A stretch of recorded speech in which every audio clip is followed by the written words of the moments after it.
चलिए अब बात करते हैं अरविंद केजरीवाल की। ईडी ने तो पहले उन्हें गिरफ्तार किया, तिहाड़ जेल में है, लेकिन अब मुश्किलें कैसे बढ़ने वाली है क्योंकि सीबीआई ने भी कस्टडी मांग ली है। इस मामले में राउज एवेन्यू कोर्ट में इस वक्त सुनवाई जारी है। बड़ी खबर इस वक्त आपको बता रहे हैं, अरविंद केजरीवाल की जो मुश्किलें हैं वो कम होती हुई नजर नहीं आ रही है। ईडी के बाद अब सीबीआई ने भी एंट्री कर ली इस केस में। सीबीआई ने केजरीवाल की कस्टडी मांगी है। सीबीआई ने 5 दिनों की कस्टडी मांगी अरविंद केजरीवाल की। अरविंद केजरीवाल को ईडी ने गिरफ्तार किया था, उसके बाद उन्हें राउज एवेन्यू कोर्ट ने किस तरह से जमानत दी, लेकिन फिर हाई कोर्ट ने कल ये साफ तौर पे कह दिया था कि निचली अदालत के फैसले पर हम रोक लगाते हैं। लेकिन ये बड़ी खबर इस वक्त सीबीआई की शिकंजे में इस वक्त आते नजर आ रहे हैं अरविंद केजरीवाल। और इसी बीच एक और बड़ी खबर हाउस एवेन्यू कोर्ट में सीबीआई ने जो बातें कही हैं वो आपको बता दें। सीबीआई का सीधे तौर पर ये कहना है, उन्होंने वारंट के जरिए मांगा है कि गिरफ्तार किया जाए। कुछ सवाल जवाब वो करना चाहते हैं अरविंद केजरीवाल से। हम जुलाई तक जांच पूरी कर लेंगे। सीबीआई का कहना है कि हम जुलाई तक जांच पूरी कर लेंगे, जुलाई तक का समय चाहिए। कोमल हमारे सहयोगी हमारे साथ जुड़ गई हैं। कोमल, सीबीआई की तरफ से कोर्ट में क्या कुछ बातें कही गई? हम जुलाई तक जांच पूरी कर लेंगे, ये बात तो हम बता ही रहे हैं, इसके अलावा और क्या कुछ कहा?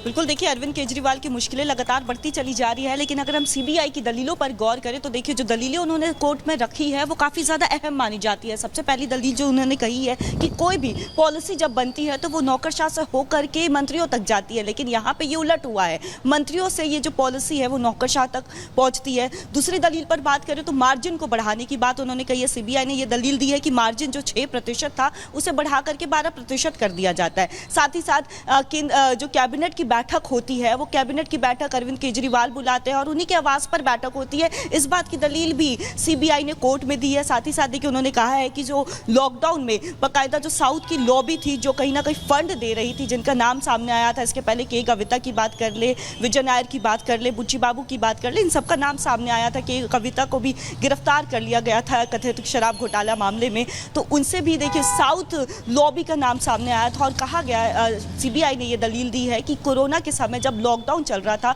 उस दौरान एक विमान के जरिए लॉकडाउन के समय में साउथ लॉबी जो है दिल्ली पहुंचती है और यहाँ पे बैठक में हिस्सा लेती है। तो ये जो तमाम दावे हैं सीबीआई के वो बहुत ही ज़्यादा बड़े दावे हैं और काफ़ी ज़्यादा मायने भी रख रहे हैं। साथ ही साथ देखिए सीबीआई ने कोर्ट में ये भी बात कही है कि 11 बार जब ये शराब नीति लागू हो रही थी, शराब नीति को बनाया जा रहा था दिल्ली की आम आदमी पार्टी की सरकार आप ये बात इस वक्त बता रही है, लेकिन कोर्ट में क्या हो रहा है जरा दर्शकों को ये भी बताते हैं।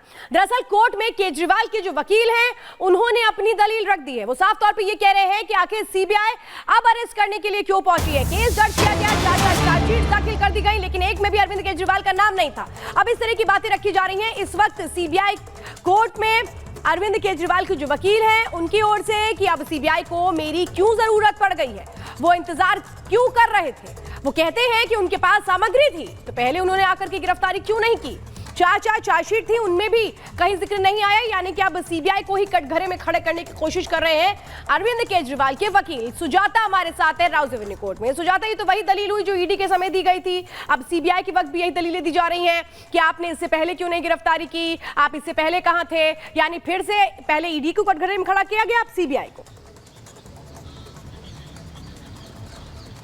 श्वेता, देखिए क्योंकि पहले सीबीआई की तरफ से पूरे 2 साल का लेखा जोखा रखा गया, अगस्त 2022 से पूरे मामले की शुरुआत की गई, तो अब उसी का जवाब अरविंद केजरीवाल के वकील दे रहे हैं और उन्होंने एक तरह से इसमें पॉलिटिक्स जो है उसका आरोप भी लगा दिया और ये भी कहा कि क्यों पहले इतने टाइम पहले एफआईआर होती है, 4 बार जो चार्जशीट है वो दाखिल हो जाती है, 17 लोगों को आरोपी बनाया जाता है, एक बार पिछले साल अप्रैल में बुलाया गया था गवाह के तौर पर, तब तक कोई जिक्र नहीं था अरविंद केजरीवाल का, और आप आज पुलिंदा लेकर आ गए हैं तो तमाम तरह का जिक्र किया गया है।